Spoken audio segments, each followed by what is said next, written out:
Lui pensa, io invece produco. E con questa ultima secca replica del segretario generale rivolta al sindaco, insieme al silenzio del presidente, si chiude almeno per il momento la polemica di botta e risposta tra società Treviso Calcio e comune. È tempo adesso di guardare avanti, prima di tutto presentando la campagna abbonamenti per la nuova stagione. Regna l'ottimismo.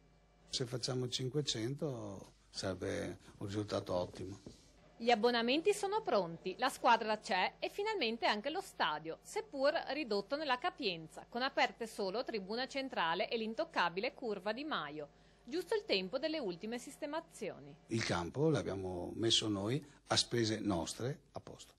Il mister è pronto per partire, con l'emozione della prima partita. Tenere a battesimo una partenza, comunque la si voglia analizzare, ci deve essere dell'entusiasmo e quindi ci deve essere dell'ottimismo. E anche i tifosi si danno coraggio. Chi si abbona, chi viene lo stesso è un vero tifoso, chi va solo per vedere le grandi squadre può anche stare a casa sua.